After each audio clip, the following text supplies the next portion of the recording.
Hello बच्चों।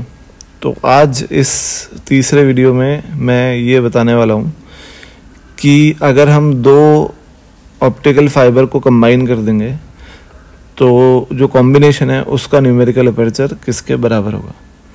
तो मान लो आप दो ऑप्टिकल फाइबर हैं जिसमें एक ये है एक ये है। इसका न्यूमेरिकल अपर्चर पहले वाले का है हाफ और दूसरे वाले का है 1/√2। इसका मतलब इसका मैक्सिमम एंगल 30 है और दूसरे वाले का मैक्सिमम एंगल 45 है। समझ गए? तो यानी इस पे लाइट जब मैक्सिमम 30 डिग्री के एंगल पे इंसिडेंट हो सकती है। तो मान लो मैक्सिमम पे इंसिडेंट हुई तो जब इससे निकलेगी तो 30 पे ही निकलेगी ना, इससे फर्स्ट वाले फाइबर से, और इससे निकलने के बाद जब सेकंड वाले पे एंटर होगी तो 30 पे ही एंटर होगी। अब सेकंड वाला जो है उसमें मैक्सिमम कितनी एंगल तक लाइट आ सकती है कि TIR हो, तो 45 है। तो 30 पे अगर एंटर हो रही है तो चलेगा कि नहीं चलेगा? चलेगा। तो ये कॉम्बिनेशन करेक्ट है। This is correct combination.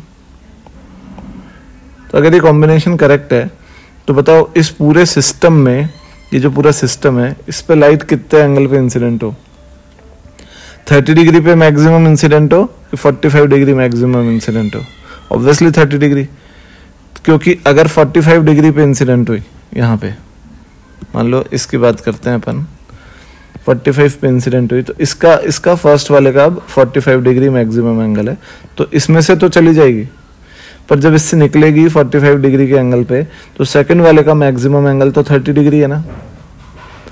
तो सेकंड वाले में जब 45 डिग्री के एंगल पे इंसिडेंट होगी और वो मैक्सिमम 30 डिग्री तक की लाइट का TIR कराएगा तो 45 डिग्री के एंगल पे जो लाइट आ रही है उसका TIR सेकंड वाले में नहीं होगा ना। तो सेकंड वाले में होगा नो TIR।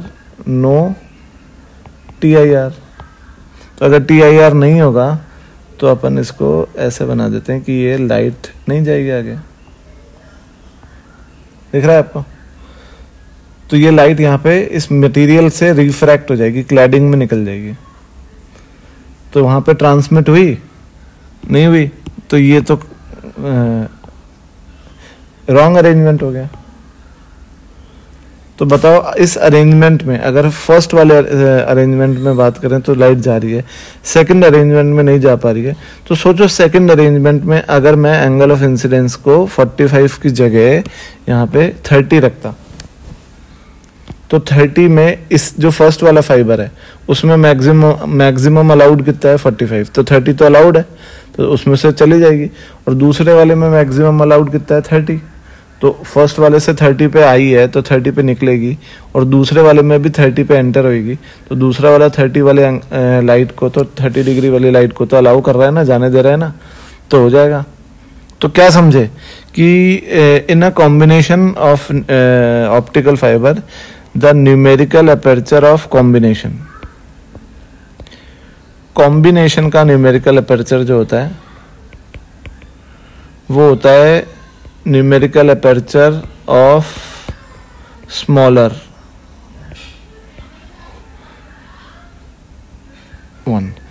तो छोटा वाला न्यूमेरिकल अपर्चर जो होता है वो कॉम्बिनेशन के न्यूमेरिकल अपर्चर के बराबर होता है। यानी इन दोनों सिचुएशन में जो कॉम्बिनेशन है इनमें न्यूमेरिकल अपर्चर जो होगा वो कितना होगा? वो होगा छोटा वाला साइन ऑफ 30 डिग्री। तो NA हो जाएगा हाफ। आ रहा है बच्चों समझ? यानी पहले वाले में अगर 45 पे आ रही होती तो पहले वाले फाइबर से ही नहीं जाती, और दूसरे वाले में अगर 45 पे आ रही है तो दूसरे फाइबर से नहीं जाएगी। पर दोनों में ही अगर 30 पे आ रही है तो दोनों फाइबर से जा सकती है। तो दोनों में मैक्सिमम एंगल ऑफ इंसिडेंस जिसके लिए लाइट ट्रांसमिट हो रही है वो क्या हुआ? 30 डिग्री।